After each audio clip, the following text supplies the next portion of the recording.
Vou começar a relatar como foi a minha falsa conversão. Comecei a congregar em uma igreja neopentecostal. Os ensinamentos liberais desse pastor fizeram com que eu permanecesse cego por muitos anos dentro da igreja. Eu pensava que era salvo e conhecia a verdade. Os membros da nossa igreja estavam indo ao cinema para assistirem aos novos lançamentos de filmes. Às vezes, os obreiros marcavam um jogo de futebol no campo. Alguns tiravam as suas camisas suadas. No outro dia, eles faziam cultos pentecostais buscando o Espírito Santo. Eles falavam em línguas estranhas. Eu também falei naquele dia. Fizemos o mês inteiro de culto para buscar os dons espirituais. Eu recebi os dons de profecias e curas. Entregava profecias e revelava a vida inteira das pessoas. Curava os enfermos com imposição de mãos. Mas não deixava o mundo. Jogava futebol. E era viciado em filmes. Eu era uma pessoa que discutia com os outros irmãos por causa de cargos. E brigava com os meus opositores. Cheguei até a agredir a minha esposa várias vezes querendo impor a minha autoridade. Para minha sorte,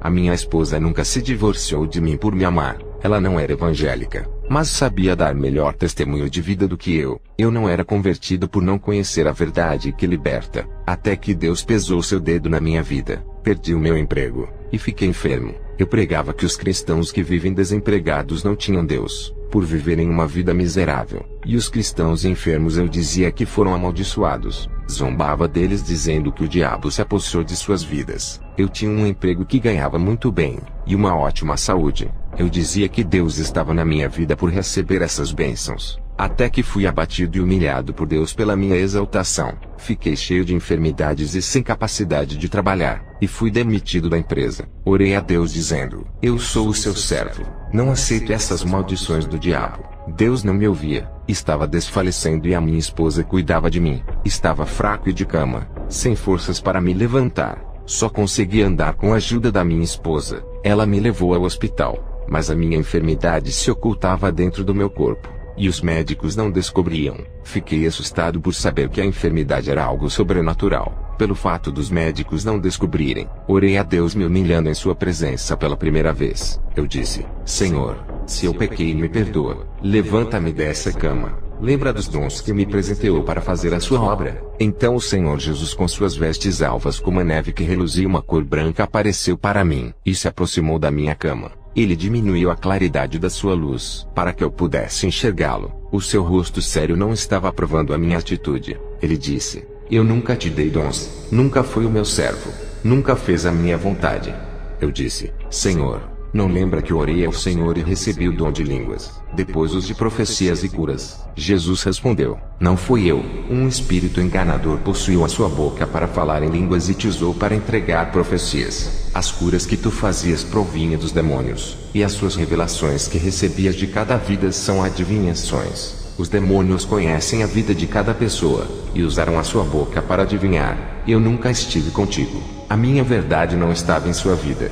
O seu pastor lhe preparou na mentira, te ensinando um falso evangelho. Tu se humilhaste diante de mim. Eu ouvi o seu clamor de humilhação pela primeira vez. As suas orações egoístas dizendo que eu tinha obrigação de lhe abençoar nunca foram ouvidas e nem atendidas. Eu não sou seu servo para fazer a sua vontade. Tu é que tens que fazer a minha.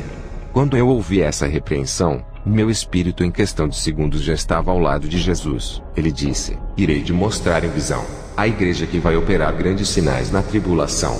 Essa igreja sede vai ter milhões de filiais no mundo inteiro. Essa falsa igreja é a única que vai existir, e reunirá todas as religiões do mundo inteiro para formar uma só. O falso profeta é o líder dessa igreja, e terá poderes para executar as leis de morte matando as pessoas que não seguirem a besta. Uma igreja totalmente idólatra e cheia de milagres e curas. As imagens dessa igreja falarão e até curarão a todos que tocá-las. Essa igreja terá poder para intervir e tirar a liberdade das pessoas. O poder que essa igreja vai ter na vida das pessoas será dado através da besta por causa do pacto entre o falso profeta e o anticristo.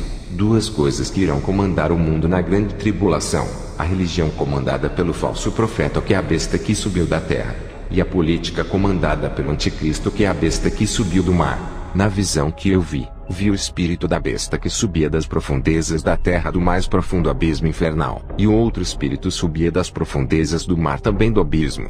Acredito que essas duas feras estavam presas no abismo do inferno. O espírito da besta da terra foi para o Oriente Médio e ganhou toda a Ásia. O povo de Israel e os muçulmanos aceitaram a besta como seu rei. Esse homem instaurou a religião anticristã que surgiu com toda a aparência de caridade bem atraente. A falsa aparência de bondade oferecia ao povo toda a iniquidade e abominação. Não combatia o mal, mas fortalecia o pecado. Essa falsa religião criou dois deuses de carne, na qual o povo podia ver e conversar. O falso profeta fazia a população mundial se curvarem diante dele do anticristo. Essa religião era a mais idólatra de todos os tempos, e operava tantos sinais como nunca tinha visto antes. Nem as igrejas de nossos dias faziam tantos milagres iguais a esses que vi na visão. Os falsos profetas dos nossos dias serão pequenos demais em operações de curas, em comparação com essa religião que virá para subjugar o mundo. O anticristo será um homem estratégico, e conduzirá todas as religiões em uma religião única, e o falso profeta será o maior líder religioso de todos os tempos. O mundo será tomado pela religião implantada pelo anticristo,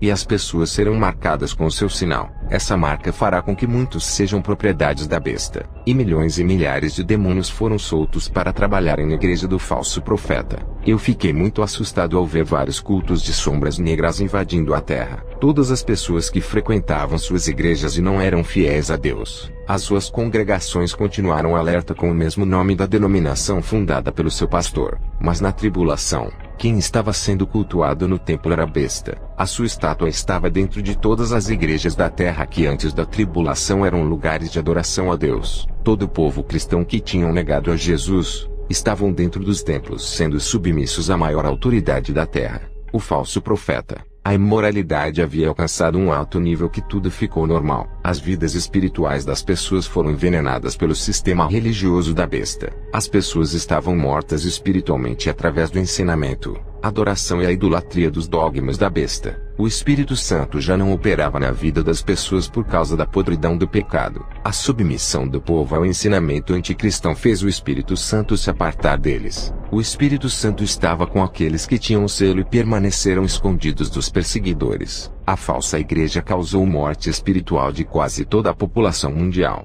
Não havia mais igrejas evangélicas para adorar a Jesus. Os templos estavam invadidos pelas imagens da besta. Os verdadeiros adoradores estavam adorando a Jesus em lugares secretos. E os grandes sinais, curas, aparições de línguas estranhas estavam acontecendo nos templos dos adoradores da besta. Tudo isso acontecia sem a presença do Espírito Santo. Milhões de povos adorando, várias igrejas abertas. Mas os escolhidos de Deus não estavam ali porque Satanás usurpou o altar de adoração tomando os púlpitos dessas denominações, profanando com a sua imundícia. O povo de Deus perdeu a liberdade, e pregavam a palavra de Deus escondidos. O que foi-me revelado, era o sistema religioso mundial que ainda vai reinar na terra, onde nenhuma religião ficará de pé diante dessa gigantesca organização que esmagará o mundo, e aniquilará todas as religiões da terra. Jesus me disse: anote tudo o que viste, e testemunhe na terra.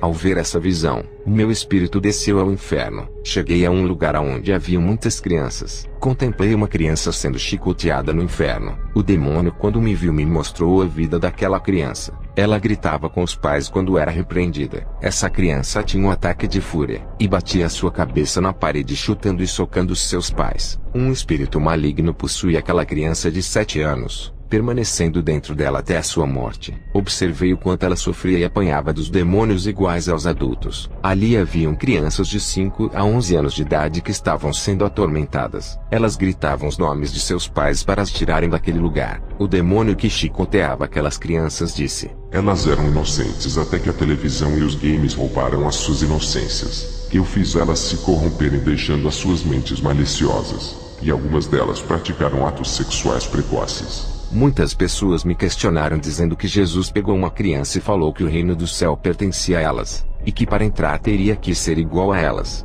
Quando Jesus pegou aquela criança, ele sabia da sua pureza. Jesus não pegaria uma criança impura para falar que é do reino dos céus, como aquelas crianças rebeldes que zombaram da careca de Eliseu, e foram devoradas por um urso. Essas crianças que zombaram de Eliseu estão em prisões no inferno. Eu não sabia que eram elas. Percebi que suas almas são de um tempo muito antigo por causa de suas vestes. Apesar de ter crianças rebeldes no tempo dos profetas, eram poucas. Jesus conseguiu achar um grupo de crianças puras. Crianças no tempo de Jesus eram puras por sua inocência. Nos dias de hoje, é quase impossível achar uma criança de 8 anos com pureza de alma. A tecnologia, meios de comunicação como filmes, novelas e seriados que introduzem conteúdos malignos em suas mentes inocentes e corações puros. Jesus olha para as crianças de hoje com muita tristeza, e jamais falaria que essas crianças pertencem ao reino dos céus. Adão e Eva eram puros e inocentes vivendo no paraíso, quando usaram os seus olhos para pecar cobiçando o fruto proibido. O pecado dos olhos acontece quando a criança olha para a televisão.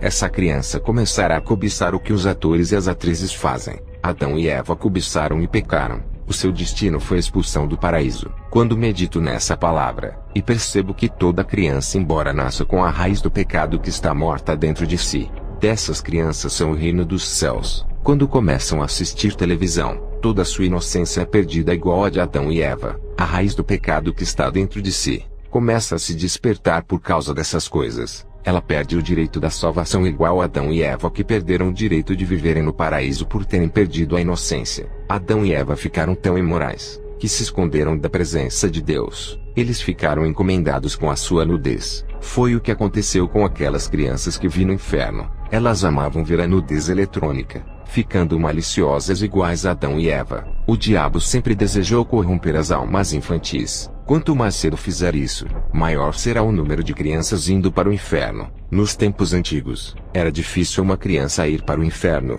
O seu nível de pureza era santo. Nos dias de hoje, muitos filhos de cristãos estão descendo para o inferno. A causa dessas mortes são acidentes, doenças, suicídios e assassinatos. Escutem, a todos vocês que ouvem esse testemunho, se amam ao seu filho e não desejam que eles vão para o inferno, nunca deixe o seu filho assistir televisão. Não comprem videogames de jogos violentos e de terror. Ocupem os seus filhos com a obra de Jesus, igual ao profeta Samuel e outros que foram entregues para o serviço da casa de Deus. Você e a sua casa inteira têm que servir a Jesus, começando pelo exemplo dos pais. Ali também estão crianças no inferno por causa de brinquedos, como bonecas e bonecos masculinos. A televisão foi a maior jogada do diabo, o maior instrumento de corrupção caseira. Se para os adultos é proibido porque contamina a mente, imagine as crianças que ainda não sabem diferenciar a realidade e a mentira. A televisão corrompe a todos, independentemente da idade. Ela é uma obra maligna.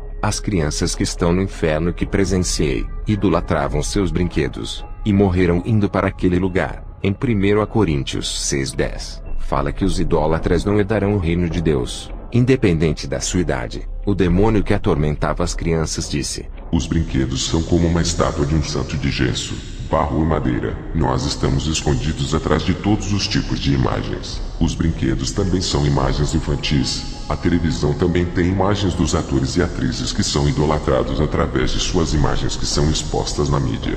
Quando o demônio terminou de falar, um versículo veio à minha mente. Êxodo 20 versículo 4. Não adorará nenhum tipo de imagem. Os brinquedos são imagens criadas para atender ao público infantil. Os demônios estão escondidos através dos bonecos e bonecas, esperando uma criança comprar o brinquedo para eles possuírem essas crianças. Quando os pais trazem esses bonecos para dentro de suas casas, estão trazendo imagens de idolatria infantil para os seus lares. Eu vi um exército de demônios mirins da possessão subindo do inferno para a terra. Eles se infiltraram em todas as lojas de brinquedos do mundo. Através desses brinquedos infantis, os demônios tinham acessos aos corpos das crianças, mudando a sua personalidade e comportamento. Também vi demônios subindo para a terra, e possuíam a mente de todas as crianças que tinham os seus brinquedos. Suas personalidades e os seus comportamentos foram mudados através dos demônios que moravam dentro de suas mentes. Esses demônios colocavam pensamentos de desejos sexuais dentro dos corações das crianças. O demônio que atormentava as crianças no inferno disse: Uma menina que brinca de ser mamãe com sua boneca. Nós atiramos esses sentimentos para que elas tenham relações sexuais antes da idade e venham a ter gravidez prematura. Fazemos com que crianças de 10 a 11 anos procurem relacionamentos mais cedo. Possuímos os seus corpos fazendo elas procurarem homens adultos. Nem tudo é culpa dos pedófilos. O demônio ainda disse: que o espírito da sensualidade que está nos desenhos e filmes está possuindo as crianças que assistem. Ele dizia: primeiro corrompemos as suas mentes e corações, para depois possuirmos os seus corpos pequenos. Ao ouvir todo o plano maligno que foi executado na terra, uma força me puxou para fora do inferno. Me encontrei com Jesus, em uma igreja falsa, que dizia que não podíamos ser pobres e ter enfermidades. Eu havia aprendido que a nossa palavra tinha tanto poder, que mesmo não sendo da vontade de Deus, era só determinar que as coisas aconteciam. O ensinamento da confissão positiva sobre cura, saúde e prosperidade. Isso era o ensinamento da igreja. Não se falava de santidade, renúncia, pecado, inferno e arrebatamento. Tudo era voltado para as coisas da terra. As nossas conquistas eram os bens da terra, não os galardões que esperam os salvos. Eu saí dessa igreja por ordem de Jesus. Não tinha nada que acrescentava na minha vida espiritual. E você que congrega em igrejas neopentecostais, saiam delas, pois vão te levar para o inferno. Eu fui enganado pelas suas doutrinas. Eu expulsava demônios pensando ter autoridade de Jesus. Ele apareceu a mim e me mostrou na visão como estava a minha vida. Eu estava acorrentado da cabeça aos pés. Ele me disse: olha para a sua situação. Como pode expulsar os demônios se está aprisionado por eles? Meu filho, tu não expulsa demônios, e nem pode ter a minha autoridade. Como vai manejar a minha espada se tuas mãos estão aprisionadas? Filho, é preciso se soltar primeiro para receber os meus dons. Não pode usar as minhas ferramentas espirituais nessa condição. Hoje eu quebro as cadeias espirituais da sua vida e liberto a sua alma. Você está livre. Lembre-se, não volte para trás para praticar as suas obras do passado. Se fizer isso, será acorrentado em dobro, dessa vez por 7 demônios. Essa foi a advertência que Jesus me deu. Ele foi bondoso a oferecer uma nova oportunidade para mim recomeçar. Que a paz do Senhor Jesus Cristo se manifeste em cada lar, em cada vida e família. Amém.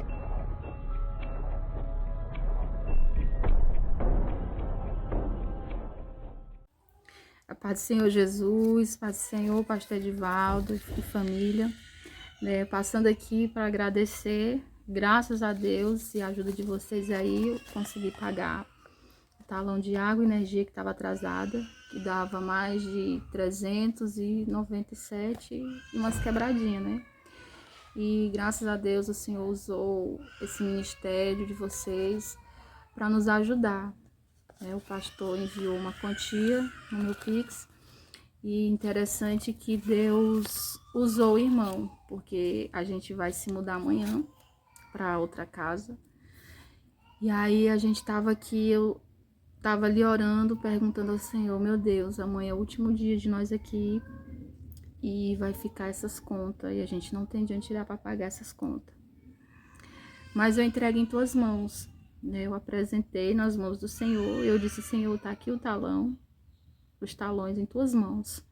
Tu sabe que eu não tenho condição, não tenho onde recorrer. Teu ouro, teu a prata, o poder é teu. E se o Senhor quiser, o Senhor há de me ajudar. E de repente, né, com a graça de Deus, o pastor nos liga e nos abençoa com essa quantia para pagar os talões de energia e de luz, de água e luz, na realidade. E eu louvo o nome do Senhor.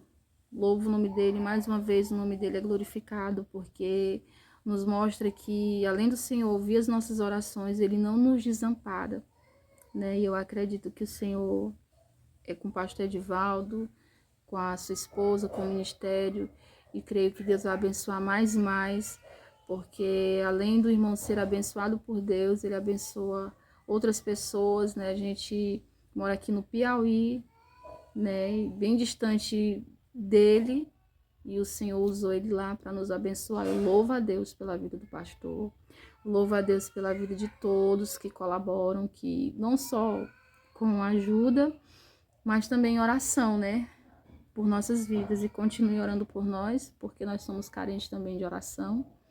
Continue intercedendo pelas nossas vidas, que nós também estaremos orando por vocês, e que Deus abençoe grandemente. E só o Senhor que há de retribuir. Meu esposo não está aqui no momento para agradecer juntamente comigo, porque ele foi lá na casa a qual a gente vai se mudar amanhã, para honra e glória do Senhor Jesus.